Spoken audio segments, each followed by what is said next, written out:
नमस्कार, स्वागत है एलएनएमयू नोट्स में। ललित नारायण मिथिला यूनिवर्सिटी दरभंगा एलएनएमयू दरभंगा ने सेशन 23-27 बीएससी और बीकॉम का फर्स्ट सेमेस्टर का जो है वो मार्कशीट जारी कर दिया है। आर्ट्स का यानी बीए का भी जो है वो 3 से 4 दिनों के अंदर रिजल्ट या मार्कशीट जो है वो जारी करने का उम्मीद ऐसा जो है वो लगाया जा रहा है।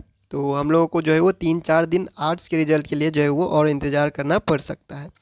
जो भी अपडेट यूनिवर्सिटी की तरफ से आता है आप लोगों तक जो है वो पहुंचा दिया जाता है।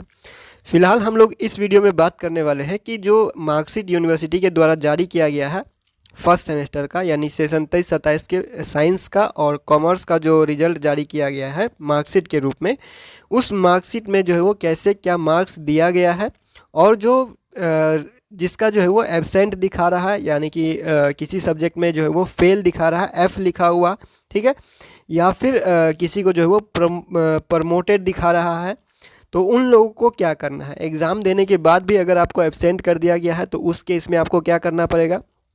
फिर अगर जो है वो आप एग्ज़ाम किसी एक पेपर का दिए हुए थे, नंबर कम आया है तो आपको क्या करना है, सारा चीज़ हम लोग इस वीडियो में डिस्कस करने वाले हैं। 3-4 मार्कशीट को देखते हुए, 3-4 स्टूडेंट का मार्कशीट है हमारे पास, उनको जो है वो देखते हुए अलग अलग सिचुएशन में अलग अलग जो है वो आपको क्या काम करना है, रिजल्ट कैसे ठीक करवाना है, ये जो मार्क दिया गया है वो कैसे दिया गया है, ये जो SGPA है वो क्या है, और हमारे पास जो परसेंटेज आता है वो कैसे आता है, ये सारा चीज़ जो है वो ये SGPA कैसे लिखा गया है, कैसे कैलकुलेट किया गया है इसको, ये सारा चीज़ मार्कशीट के बारे में हर एक डिटेल जो है वो आपको इस वीडियो में पता चलने वाला है। तो वीडियो को ध्यान से देखिएगा।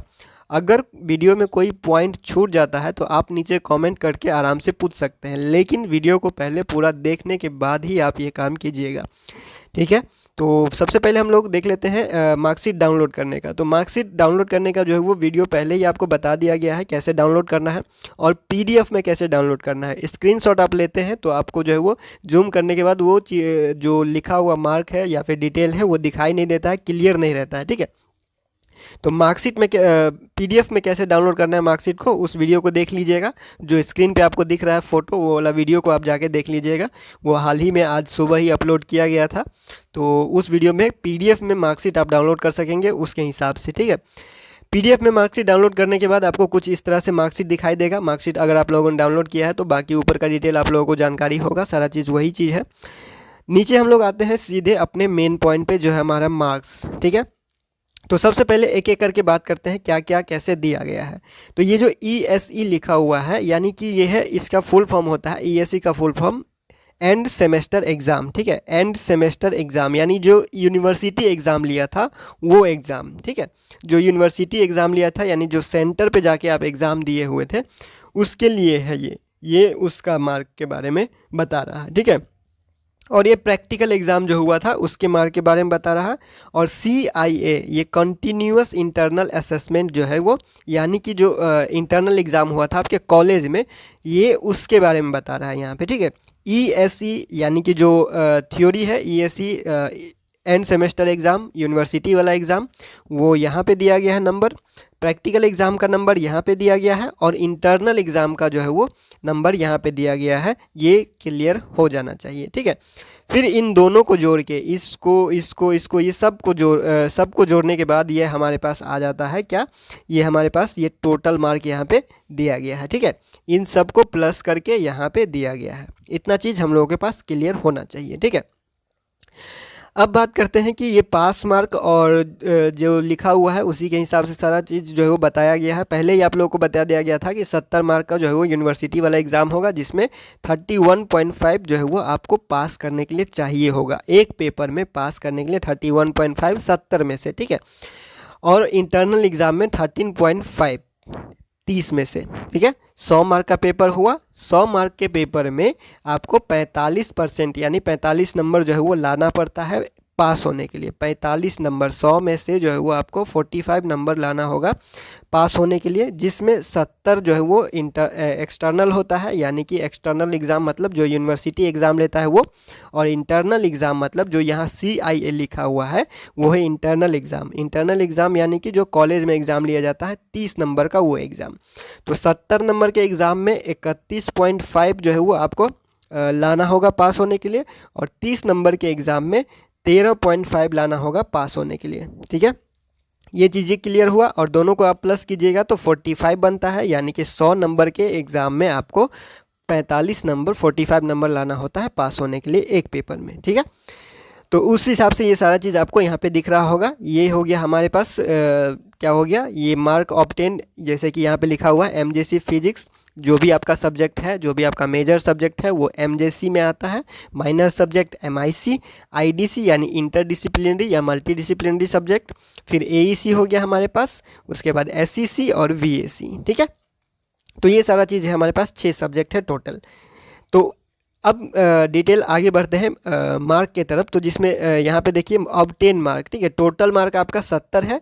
70 में से आपको यहाँ पे जो लिखा हुआ है, यहाँ की 41 यहाँ पे लिखा हुआ है, तो यहाँ पे जो भी आपका मार्क होगा यानी कि 70 थ्योरी वाला पेपर में, ठीक है, जो थ्योरी एग्ज़ाम हुआ है उसमें आपको 70 में से 41 यानी 41 मिला है, जो यहाँ पे लिखा हुआ है। आप अपने मार्कशीट में अच्छा आराम से देख के जो है वो कैलकुलेट कर सकते हैं। फिर आगे बढ़ते हैं तो ये है प्रैक्टिकल का एग्ज़ाम। प्रैक्टिकल का एग्ज़ाम फुल मार्क 70 है, जिसमें पास मार्क 31.5, यानी कि 70 में 31.5 पास होने के लिए चाहिए, जिसमें यहाँ पे कितना मिला हुआ है, 57 मार्क मिला हुआ है, जो यहाँ पे लिखा हुआ है, ठीक है। अब बात करते हैं, ये तो हो गया जो एक्सटर्नल वाला है उसके थ्योरी और प्रैक्टिकल के बारे में बात। फिर हम लोग बात कर रहे हैं अब इंटरनल, यानी कि जो कॉलेज में एग्ज़ाम लिया गया था उसके बारे में, ठीक है।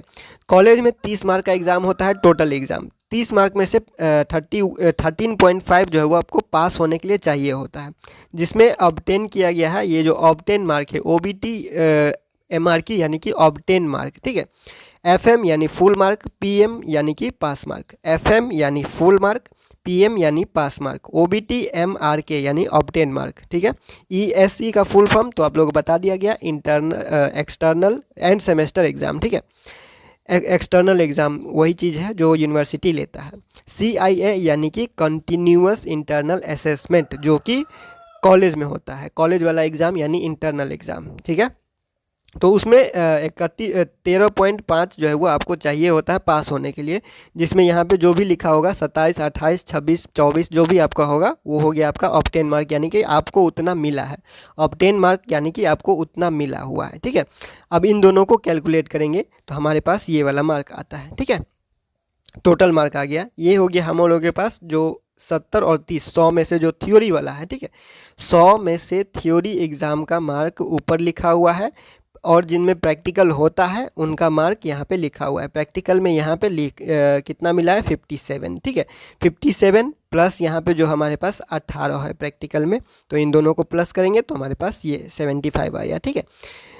अब देखिए ये एक सब्जेक्ट का क्लियर हुआ, इसी तरह से सारा सब्जेक्ट का दिया हुआ है, तो हम लोग एक सब्जेक्ट को जो है वो अच्छे से समझ लेते हैं, बाकी सब्जेक्ट का उसी तरह से आप समझ सकते हैं। आगे बढ़ते हैं तो ग्रेड लेटर के पास आते हैं। आगे बढ़ते हैं तो ग्रेड लेटर के पास आते हैं। टोटल तक क्लियर हुआ, कैसे आया, कैसे लिखा गया है, ये सारा चीज़। ग्रेड लेटर के पास आते हैं तो ग्रेड लेटर दिया हुआ है इस नंबर के, ये ऑब्टेन मार्क जो है आपका टोटल के अंदर, ठीक है। टोटल के अंदर जो ऑब्टेन मार्क है जितना आपको मिला है उसके हिसाब से ये ग्रेड दिया हुआ है, तो 68 है, ठीक है। 68 में दिया हुआ है बी प्लस ग्रेड, 68 में दिया हुआ है बी प्लस ग्रेड, 75 में दिया हुआ है ए ग्रेड, ठीक है। अब ये दिया कैसे गया वो यहाँ पे लिखा हुआ है नीचे, यहाँ पे आप देख सकते हैं 68, तो 68 इसके बीच में आता है, ठीक है। 60 से 70 के बीच में 68 आता है, जिसके लिए बी प्लस ग्रेड रखा गया है, तो बी प्लस ग्रेड दिया हुआ है यानी कि गुड, अच्छा मार्क है, ठीक है। अगर उससे ज़्यादा होता तो उससे और अच्छा मार्क होता, फिर उससे ज़्यादा होता तो बहुत बढ़िया मार्क होता, और उससे भी ज़्यादा होता 90 से 100 के बीच में होता तो वो आउटस्टैंडिंग होता है, वो सबसे ज़्यादा ही अच्छा होता है, ठीक है। वो होता है हमारे पास टॉप में।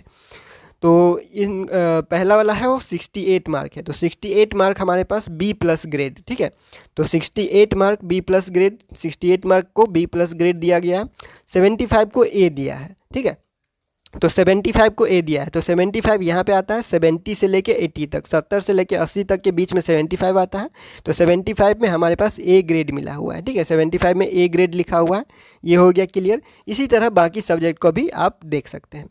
अब बात करते हैं ये न्यूमेरिकल जो है वो लेटर ग्रेड है, ठीक है। नंबर जो है वो न्यूमेरिकल लेटर ग्रेड है, इसको देखते हैं ये कैसे दिया गया है। तो देखिए अब ये इसके ऊपर जाएगा, बी प्लस में जो ग्रेड होगा वो दिया जाएगा, फिर ए में जो ग्रेड होगा वो दिया जाएगा, ठीक है। तो बी प्लस में देखिए कौन सा ग्रेड है, ठीक है। बी प्लस में 7 है, बी प्लस में क्या है 7 है। तो बी प्लस में जहाँ भी आपको जो है वो बी प्लस मिला है वहाँ पे 7 दिया गया होगा। उसके बाद जहाँ भी ए दिया गया होगा वहाँ पे 8 ग्रेड मिला गया। न्यूमेरिकल ग्रेड है, ये नंबर में ग्रेड है, ठीक है। ये है लेटर में ग्रेड, ABCD में ग्रेड, और ये है 1 2 3 वाला जो है वो नंबर में ग्रेड है, ठीक है। तो इस हिसाब से आप देख सकते हैं, अगर बी प्लस ग्रेड मिला हुआ है तो 7 ग्रेड मिलेगा, 7 नंबर जो है वो आपको 7 पॉइंट मिलेगा। फिर ए ग्रेड है तो 8 पॉइंट मिलेगा, ठीक है। इसी तरह से बाकी भी है, अगर बी मिला हुआ है तो 6 लिखा हुआ रहेगा। फिर ए प्लस कहीं पे अगर आपको होगा तो 9 दिया रहेगा। इसी तरह से आगे अगर ये जो 0 नहीं है ये ओ है, ठीक है, आउटस्टैंडिंग है, ओ है, ओ ग्रेड होगा तो जो है वो 10 आपको पॉइंट दिया जाएगा। इसी तरह से यहाँ पे लिखा हुआ है 68 है तो बी प्लस ग्रेड मिला, और बी प्लस ग्रेड जो है वो 7 पॉइंट के अंदर है तो 7 पॉइंट दे दिया गया। फिर ए जो है वो मतलब 75 से 80 तक के बीच में ए देना है, ए ग्रेड मिलना है तो ए ग्रेड दे दिया गया और उनको 8 पॉइंट दे दिया गया, ठीक है। इसी तरह से सब में कैलकुलेट हो चुका है, ठीक है। अब देखिए अब क्या करना है। अब यहाँ पे देखिए ये जो क्रेडिट लिखा हुआ है, अब आते हैं हमारे जो नेक्स्ट लिखा हुआ है क्रेडिट, ठीक है। ये क्लियर हो गया, ये बता दिया गया, ये बता दिया गया, टोटल हो चुका है, ग्रेड लेटर हो गया, न्यूमेरिकल लेटर ग्रेड हो चुका है। अब ये क्रेडिट के बारे में बात करेंगे, ये क्रेडिट लिखा कैसे गया है, ये कहाँ से क्रेडिट आया, ठीक है। तो जो भी क्रेडिट आपको दिख रहा होगा, ये जो क्रेडिट दिख रहा है ये क्रेडिट सिलेबस से लिया गया है। अगर आपने सिलेबस अपना ठीक से देखा होगा तो आपको पता होगा कि आपके पेपर में कौन से पेपर में कितना ग्रेड रखा गया है, ठीक है। ये ग्रेड सिलेबस से लिया गया है। तो जिस सब्जेक्ट में थ्योरी और प्रैक्टिकल होता है उनमें थ्योरी का जो है वो 4 ग्रेड होता है और प्रैक्टिकल का 2 ग्रेड होता है, यानी कि 4 + 2 6 ग्रेड हो गया हमारे पास टोटल, जो थ्योरी और प्लस प्रैक्टिकल मिला के, ठीक है। तो देखिए अगर हम लोग इसको देखें तो MJC पेपर ये है, ठीक है। ये थ्योरी का ग्रेड है 4 और 2 ग्रेड है प्रैक्टिकल का, टोटल है हमारे पास 6 ग्रेड एक के लिए, ठीक है। तो ये जैसे कि आपको स्क्रीन पे दिखाया जा रहा है उसी हिसाब से आप अपना सिलेबस चेक कर लीजिएगा, आपको ग्रेड मिल जाएगा। तो ये जो क्रेडिट दिया गया है, ये क्रेडिट जो है वो पहले से तय किया गया है सिलेबस में। तो सिलेबस को देखिए, आपको क्रेडिट का पता चल जाएगा कैसे जो है वो कहाँ से लिखा गया है, ठीक है। अभी ये जो क्रेडिट है टोटल आपका होता है 20 क्रेडिट, ठीक है। टोटल 20 क्रेडिट का एग्ज़ाम होता है। टोटल कितना का एग्ज़ाम होगा, आपको 20 क्रेडिट का एग्ज़ाम होगा, ठीक है। तो ये हमारे पास टोटल 20 क्रेडिट है। ये हमारे पास कितना है, टोटल 20 क्रेडिट है। इसमें से आपको जितना मिला होगा वो यहाँ पे लिखा रहेगा, ठीक है। अगर इस सब को आप प्लस कर लीजिएगा, जो भी आपको आता है यहाँ पे लिखा रहेगा। फिर अब आगे देखिए क्या लिखा हुआ है, आगे लिखा हुआ है ग्रेड पॉइंट। ग्रेड पॉइंट कैसे लिखा गया, तो ग्रेड पॉइंट लिखने का सिंपल सा तरीका है, इन दोनों को मल्टीप्लाई कर दीजिए। ये जो नंबर वाला ग्रेड है और जो आपको क्रेडिट है, जो क्रेडिट आपका कोर्स में है यानी कि जो सिलेबस में क्रेडिट है और जो आपको मिला है ग्रेड, उन दोनों को मल्टीप्लाई कर दीजिए। हमारे पास ग्रेड पॉइंट यानी कि जो आपका स्कोर है वो आपको मिलेगा। ये हो गया आपका स्कोर, ठीक है। ये जो ग्रेड पॉइंट है ये आपका स्कोर है। तो इन दोनों को मल्टीप्लाई कर दिए, 7 × 4 = 28 हमारे पास सिंपल सा है। 8 × 2 = 16 सिंपल, 4 × 2 = 8, ठीक है। तो उसी तरह से सारा चीज़ जो है वो कैलकुलेट किया गया है और सबको जो है वो ये जो सारा चीज़ यहाँ पे है इन सबको प्लस करके 145 यानी 145 जो है वो यहाँ पे दे दिया गया, ठीक है। तो ग्रेड पॉइंट तक जो है वो हम लोगों को क्लियर हो। ये जो क्रेडिट लिखा हुआ है ये क्रेडिट पहले से तय किया गया है, ठीक है। ये कहीं से कैलकुलेट नहीं हुआ है, ये पहले से सिलेबस में तय किया गया है कि इतने सब्जेक्ट का, इस सब्जेक्ट का जो है वो इतना क्रेडिट है, ठीक है। अगर कहीं पे यहाँ पे 0 अगर आ जाता है, कोई फेल हो जाता है तो उसको जो है वो यहाँ पे फाइनल 0 हो जाता है, तो उसी हिसाब से माइनस प्लस होते रहेगा। वो हम लोग बात करेंगे, पहले मार्कशीट को अच्छे से समझ लीजिए, उसके बाद देखते हैं जो एब्सेंट है या फिर जो फेल है उनको क्या करना है, ठीक है। तो ये हमारे पास कैलकुलेट होके आ गया। ये हमारे पास क्रेडिट है, जो टोटल क्रेडिट होता है, और जो हमको ग्रेड पॉइंट मिला है यानी कि जो हमारा स्कोर है वो यहाँ पे लिखा हुआ है 145। जितना भी आपका लिखा होगा उसके हिसाब से कीजिएगा। अब ये SGPA कैलकुलेट कैसे किया गया, तो SGPA कैलकुलेट करने का सिंपल सा फॉर्मूला है जो कि नोटिस में भी दिया गया है। आप 145 को 20 से डिवाइड कर दीजिए, ठीक है। 145 / 20, जो भी आपका यहाँ पे मिला होगा, जो टोटल आपका ग्रेड पॉइंट होगा, इस ग्रेड पॉइंट को जो भी आपका होगा 140, 116, 120, 180 जो भी है, ठीक है, उस हिसाब से आपका क्या करना है 145 यहाँ पे लिखा हुआ है, तो 145 से 20 को क्या करना है डिवाइड कर देना है, 20 को क्या करना है डिवाइड कर देना है। ठीक है, यहाँ पे 20 लिखा हुआ है, तो इससे जो है वो यहाँ पे जो है वो 20 से क्या करना है इस चीज़ को हम लोग डिवाइड करें, तो 145 बाय अगर आप 20 करते हैं तो 7.25 आपके पास आ जाता है रिजल्ट। तो ये हमारे पास आ गया SGPA। SGPA का फुल फॉर्म होता है सेमेस्टर ग्रेड पॉइंट एवरेज, यानी आपके एक सेमेस्टर का रिजल्ट, एक सेमेस्टर का ग्रेड। ठीक है, एक सेमेस्टर का जो भी आपका ग्रेड मिला है, जो पॉइंट मिला है, वो हो गया ये। ठीक है, जो फाइनल रिजल्ट आता है जब आप कंप्लीट कर लीजिएगा BA BSc BCom अब जो भी आप कर रहे हैं, अगर आप कंप्लीट कर लीजिएगा तो CGPA तब निकाला जाएगा, अभी SGPA निकाला जाता है। ठीक है, जब CGPA का बारी आएगा सेमेस्टर 2 के बाद, जब दूसरा सेमेस्टर आपका ख़त्म हो जाएगा तो आप CGPA निकाल सकेंगे, और कैसे निकाल सकेंगे वो उस समय जब मार्कशीट आएगा तो बता दिया जाएगा। फिलहाल सेमेस्टर ग्रेड पॉइंट के बारे में बात करते हैं। सेमेस्टर ग्रेड पॉइंट एवरेज जो है वो हर एक सेमेस्टर के लिए हर एक सेमेस्टर के लिए दिया जाता है, मतलब कि एक सेमेस्टर के लिए अगर कोई काउंट करेगा तो SGPA निकलेगा, फिर दूसरे सेमेस्टर के लिए कोई काउंट करेगा तो SGPA निकलेगा। ठीक है, और दोनों सेमेस्टर को हम लोग मिला देंगे, फिर मार्क अगर हम दोनों सेमेस्टर को मिला के निकालें तो वो CGPA निकलेगा। CGPA के बारे में हम लोग डिटेल में बाद में बात करेंगे। SGPA समझ लीजिए अभी के लिए कि सिर्फ एक सेमेस्टर का, यानी कि प्रत्येक सेमेस्टर का, हर एक सेमेस्टर का जो रिजल्ट होता है वो SGPA में आता है। ठीक है, जो टोटल निकलेगा बाद में, जो फाइनल रिजल्ट निकलेगा तो फाइनल रिजल्ट CGPA में निकलता है। और अब हम लोग बात करते हैं कि जो ये जो रिजल्ट आया है इसको परसेंटेज में कैसे कैलकुलेट करेंगे। तो परसेंटेज बनाने का जो अभी आपको इंटरनेट पे दिख रहा है वही तरीका आप लेके फ़िलहाल जो चल सकते हैं। ठीक है, जो भी यहाँ पे आपको दिख रहा है, जो भी आपका SGPA है, SGPA को जो है वो 10 से मल्टीप्लाई कर दीजिए, और जो रिजल्ट आएगा इज इक्वल टू जो भी रिजल्ट आता है उसको क्या कर दीजिए, जो भी मान लीजिए कुछ भी रिजल्ट आया, ठीक है, 72.5 आएगा। ठीक है, तो इसको हम लोग क्या करेंगे 72.5 से माइनस कर देंगे 7.5 को। ठीक है, 7.5 को माइनस करेंगे तो लगभग 65% जो है वो दिखाएगा। तो इसका जो परसेंटेज आता है वो 65 पॉइंट समथिंग के आसपास आता है, और एक तरीके से जो है वो 68 के आसपास आता है। ठीक है, और जो है वो 68 के आसपास आता है।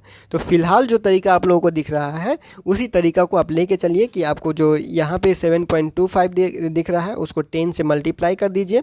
10 से मल्टीप्लाई करने के बाद जो रिजल्ट आता है उसको माइनस कर दीजिए 7.5, उसमें जितना भी आपको रिजल्ट आ रहा है उसमें माइनस कर दीजिए 7.5। फिलहाल के लिए यही तरीका लेके चलिए, आगे आप लोगों को और डिटेल में पता चलेगा कि कैसे आप लोग अपने परसेंटेज रिजल्ट के बारे में, कि ये जो टोटल मार्क है इसके हिसाब से कैसे निकालेंगे, फिर इसके हिसाब से कैसे निकालेंगे। ठीक है, ये दो तरीका हुआ। ठीक है, एक ये तरीका है, एक ये तरीका है। अब इन दोनों तरीका में डिफरेंस क्या है, क्या अलग बात है, कैसे जो है वो परसेंटेज का जो है वो थोड़ा सा फ़र्क आपको देखने को मिलेगा, ये सारा चीज़ हम लोग नेक्स्ट वीडियो में डिस्कस करेंगे, उसका जो है वो अलग फॉर्मूला लेके। ठीक है, फिलहाल हम लोग जो अभी आपको दिख रहा होगा उसी पे जो है वो हम लोग बात कर रहे हैं।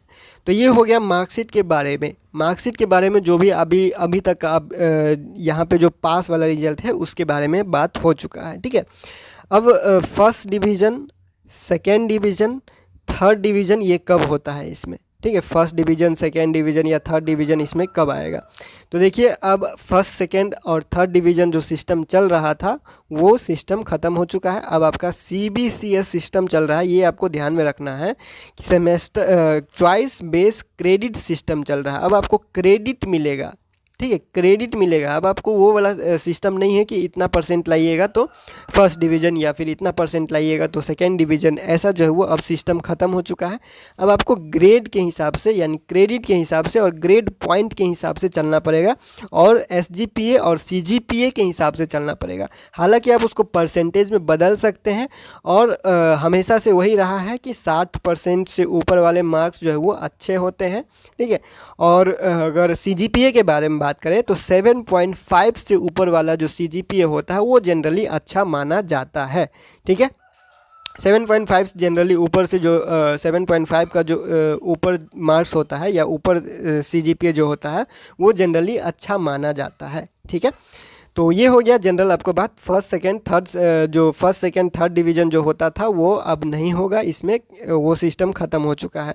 फिलहाल आप जो है वो यही लेके चल सकते हैं। अच्छा ग्रेड अगर मान के चले, अगर जिनका ए है, ठीक है, ए प्लस या ओ है, जिनका ग्रेड ये है, ठीक है, इन तीनों में किसी का ग्रेड है तो वो अच्छा है, मतलब कि आप जो है वो मान सकते हैं कि फर्स्ट के आसपास आपको वो लेके चल सकते हैं। लेकिन फर्स्ट सेकंड थर्ड होता नहीं है, आप पहले के हिसाब से लेके चल सकते हैं। ये हो गया फर्स्ट सेकंड थर्ड डिवीज़न के आसपास। अगर इसमें अगर आपको कोई डाउट है, कोई सवाल है तो आप आराम से पूछ सकते हैं। अब हम लोग बात करते हैं जो एब्सेंट कर दिया गया है या जिनका रिजल्ट फेल है उनको क्या करना है। तो उसके हिसाब से मार्कशीट, एक दो मार्कशीट देख लेते हैं, उसके बाद देखते हैं कि आपको करना क्या है। अब बात करते हैं पास फेल और प्रमोट के बारे में, ठीक है। जिनका रिजल्ट जो है वो पास है वो तो जो है वो आप सेमेस्टर 2 का एग्ज़ाम दे सकते हैं, सेमेस्टर 2 में आप चले गए हैं, सब कुछ जो है वो आपका क्लियर है। फेल और प्रमोट वाले क्या करेंगे, इंटरनल एग्ज़ाम का जो है वो फेल है तो क्या करेंगे, एक्सटर्नल एग्ज़ाम में फेल है तो क्या करेंगे। तो सबसे पहले आप लोग ये बात क्लियर रखिए कि अगर आप यूनिवर्सिटी वाला एग्ज़ाम में जो 70 मार्क का एग्ज़ाम हुआ था, यूनिवर्सिटी वाला एग्ज़ाम जो सेंटर पे आप जाके दिए हुए थे, उस वाले एग्ज़ाम में अगर आप फेल हो जाते हैं तो आपका इंटरनल एग्ज़ाम दोबारा देने का कोई ज़रूरत नहीं है। इंटरनल एग्ज़ाम आपको देना नहीं पड़ेगा। इंटरनल एग्ज़ाम में अगर आप एक बार पास हो गए हैं तो दोबारा आपको इंटरनल एग्ज़ाम देना नहीं पड़ेगा, ठीक है। जो मार्क आपको अभी मिला है वही मार्क आपको बाद में दे दिया जाएगा जब आप जो है वो एक्सटर्नल एग्ज़ाम दीजिएगा, ठीक है। ये बात आप जो है वो क्लियर कर लीजिए कि एक्सटर्नल एग्ज़ाम जो होता है, यूनिवर्सिटी वाला एग्ज़ाम जो होता है, अगर आप उसमें फ़ेल हो जाते हैं तो सिर्फ वही एग्ज़ाम आपको देना पड़ता है। कॉलेज वाला एग्ज़ाम में सिर्फ एक बार आपको पास होना है। कॉलेज वाला एग्ज़ाम अगर आप एक बार पास हो गए, इंटरनल एग्ज़ाम अगर आप एक बार पास हो गए तो आपको दोबारा वो एग्ज़ाम देना नहीं पड़ेगा, चाहे आप यूनिवर्सिटी वाला एग्ज़ाम में फ़ेल हो चाहे पास हो, ठीक है। तो ये बात आपको क्लियर करना पड़ेगा, इंटरनल एग्ज़ाम एक बार पास होना है, ठीक है। और इंटरनल एग्ज़ाम में अगर आप फेल हो गए हैं या फिर एब्सेंट कर दिया गया है, उसके बारे में बात कर लेते हैं कि क्या है। तो देखिए यहाँ पे देखिए ग्रेड यहाँ पे रिजल्ट जो है वो फेल है। फेल रिजल्ट वाले यानी कि 0 CGPA, कोई CGPA नहीं है, रिजल्ट ही फेल है तो कौन सा CGPA दिया जाए इनको, ठीक है। तो अगर यहाँ पे देखिए रिजल्ट के बारे में कि अगर तो यहाँ पे देखिए ये जो CI है, इंटरनल एग्ज़ाम में इनको यहाँ पे एब्सेंट कर दिया गया है, ठीक है। फिर यहाँ पे सिर्फ 6 नंबर दिया गया है, ठीक है। तो इसके वजह से भी फेल है, इसके वजह से भी फेल है, उसके बाद और एक पेपर यहाँ पे फेल है, इसके वजह से ओवरऑल ये फेल हो चुके हैं, ठीक है। तो अगर आपको ध्यान से सुनिएगा, अगर आपको एग्ज़ाम देने के बाद भी इंटरनल एग्ज़ाम, कॉलेज वाला एग्ज़ाम, असाइनमेंट दिए हुए थे, कॉलेज में जाके एग्ज़ाम दिए हुए थे, फिर भी आपको एब्सेंट कर दिया गया है या नंबर नहीं दिया है, ठीक है, तो आप कॉलेज में जाके बात करना पड़ेगा। आपको कॉलेज में जाके आपको एक मेमो निकलवाना पड़ता है। एक क्या करना पड़ता है, मेमो निकलवाना पड़ता है। मेमो क्या होता है, तो मेमो होता है एक अटेंडेंस सीट होता है। अटेंडेंस सीट होता है यानी कि एग्ज़ाम, कॉलेज में जब आप एग्ज़ाम देते हैं तो जो आपको साइन करवाया जाता है, जिस सीट पे, जिस पेपर पे आपको साइन करवाया जाता है, रोल नंबर, आपका नाम लिखा होता है, रोल नंबर लिखा होता है, फिर साइड में आपको जो है वो साइन करवाया जाता है। मतलब कि वो एक तरह से प्रूफ होता है कि आप कॉलेज वाला एग्ज़ाम दिए हुए हैं, कॉलेज में आपने जाके जो है वो एग्ज़ाम दिया हुआ था, जिसका प्रूफ कॉलेज में है।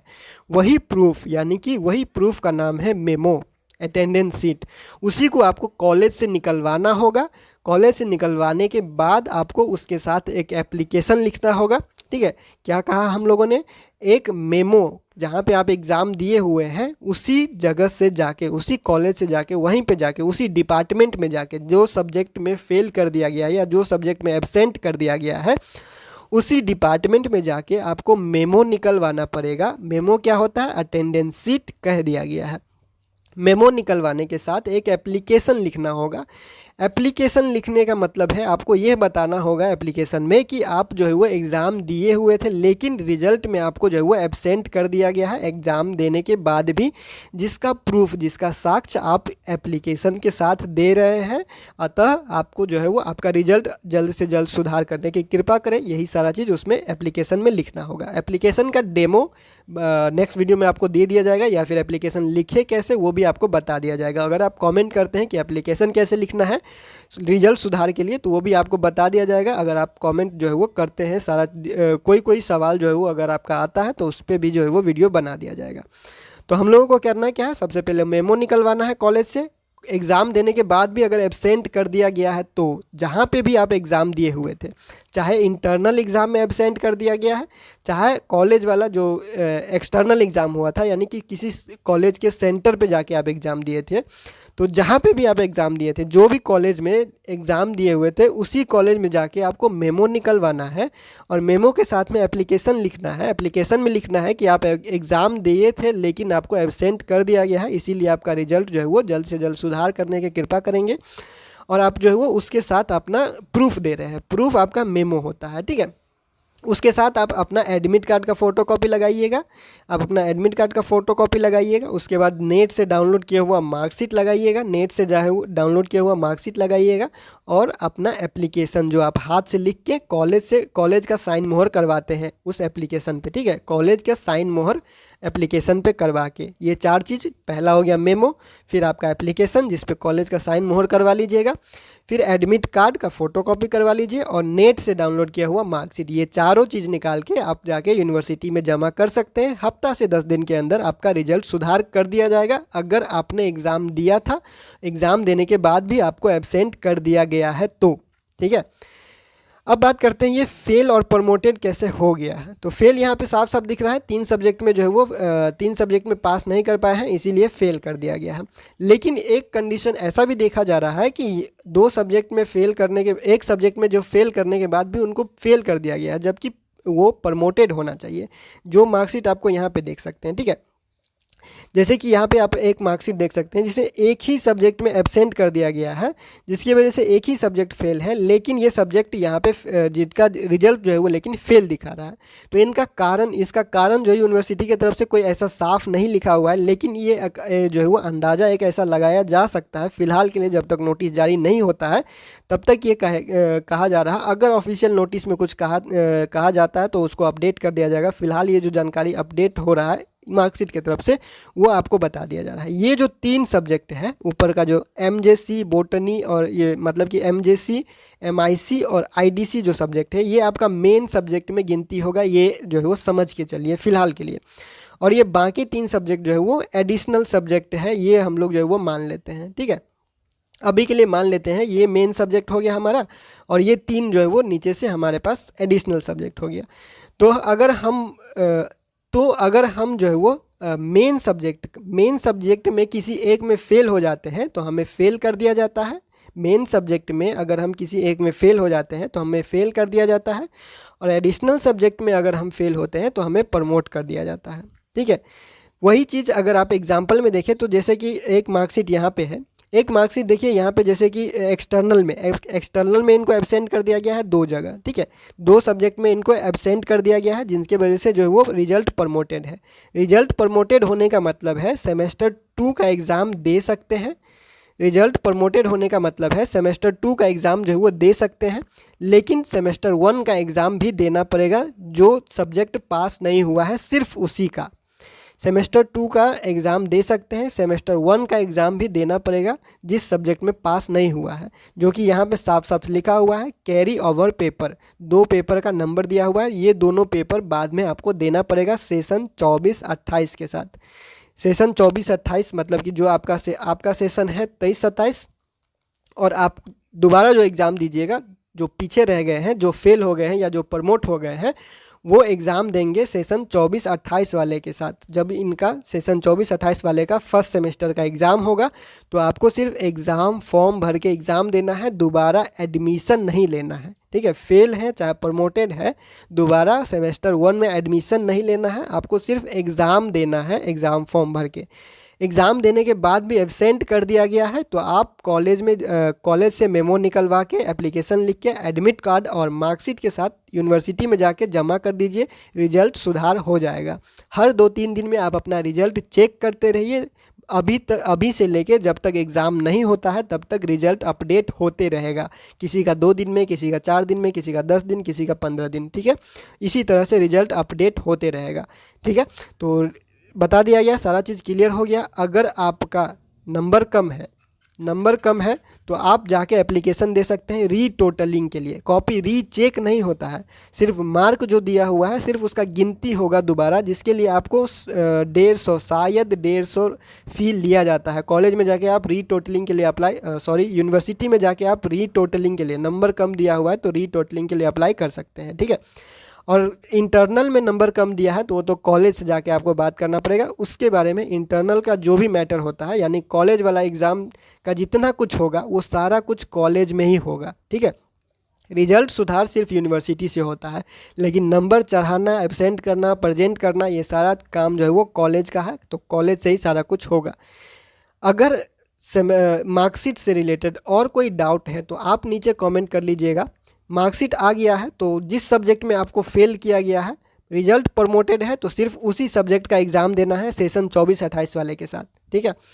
और अगर आपका एक्सटर्नल एग्ज़ाम में फेल है, एक्सटर्नल एग्ज़ाम यानी जो कॉलेज वाला एक्सटर्नल एग्ज़ाम जो कॉलेज से सेंटर दिया गया था, सेंटर पे किसी कॉलेज के सेंटर पे जाके आप जो यूनिवर्सिटी वाला एग्ज़ाम है, यूनिवर्सिटी वाला एग्ज़ाम में अगर आप फेल कर गए हैं तो सिर्फ आपको यूनिवर्सिटी वाला ही एग्ज़ाम देना पड़ेगा। कॉलेज वाला एग्ज़ाम पास है तो कॉलेज वाला एग्ज़ाम दोबारा नहीं देना पड़ेगा, ठीक है। इस बात को ध्यान में रखिएगा, कॉलेज वाला एग्ज़ाम दोबारा नहीं देना पड़ेगा, लेकिन कॉलेज वाला मार्क आगे चढ़ाने के लिए आपको ये मार्कशीट को रखिएगा ताकि जो अटेंडेंस है या मार्कशीट जो आ रहा है उसको बाद में आप प्रूफ के तौर पे दे सके और रिजल्ट अपना सुधार करवा सके समय से। फिलहाल जो मार्कशीट आया है उसको लेके निकाल के एडमिट कार्ड, मेमो, ये सारा चीज़ निकलवा के जाके यूनिवर्सिटी में जल्द से जल्द जमा कर दीजिए, या फिर कॉलेज में अगर मधुबनी जिला का कोई कॉलेज है तो RK कॉलेज में जाके जमा कर सकते हैं। इसी तरह से सेंटर बनाया गया है, हर जिले का एक एक सेंटर है, उस हिसाब से आप जाके जमा कर सकते हैं, या फिर आप डायरेक्ट यूनिवर्सिटी चले जाइए, यूनिवर्सिटी में जाके जमा कर सकते हैं। मेमो ज़रूर ले लीजिएगा कॉलेज से अगर इंटरनल एग्ज़ाम का प्रॉब्लम है तो, या फिर एब्सेंट का प्रॉब्लम है तो, ठीक है। किसी भी एग्ज़ाम में एग्ज़ाम देने के बाद एब्सेंट कर दिया गया है तो जहाँ पे भी आप एग्ज़ाम दिए हुए थे उसी कॉलेज में जाके, जिस भी कॉलेज में आप एग्ज़ाम दिए हुए थे, चाहे इंटरनल एग्ज़ाम हो चाहे एक्सटर्नल एग्ज़ाम हो, एग्ज़ाम देने के बाद एब्सेंट अगर कर दिया जाता है तो जहाँ पे भी आप एग्ज़ाम दिए हुए थे वहाँ पे जाके अटेंडेंस सीट, जिसको मेमो कहा जाता है उन लोगों के भाषा में, उस मेमो को आप लोग निकलवा के उसका फ़ोटोकॉपी अपने साथ लेके जाइए। वहाँ पे प्रूफ के तौर पे एप्लीकेशन, एडमिट कार्ड और मार्कशीट, ये चारों चीज़ जो है वह जमा कीजिए। 5 से 7 दिन या 10 दिन के अंदर आपका रिजल्ट सुधार कर दिया जाएगा। वीडियो बहुत लंबा होने के कारण हम लोगों को ये वीडियो यहीं पे ख़त्म करना पड़ेगा। फ़िलहाल इस वीडियो को हम लोग यहीं पे रोकते हैं, और बाकी कोई सवाल होगा तो आप नीचे कमेंट कर लीजिएगा। आगे हम लोग जो है वो और डिस्कस करेंगे, एक एक सवाल को अलग अलग टाइप से जो है वो अलग अलग टाइप का जो भी सवाल आता है उसको अलग अलग ढंग का जो है वो जवाब चाहिए, तो उस हिसाब से नेक्स्ट वीडियो बना दिया जाएगा। इस वीडियो को यहीं पे एंड करते हैं, मिलते हैं अगले वीडियो में अगले अपडेट के साथ LNMU नोट्स के यूट्यूब चैनल पे।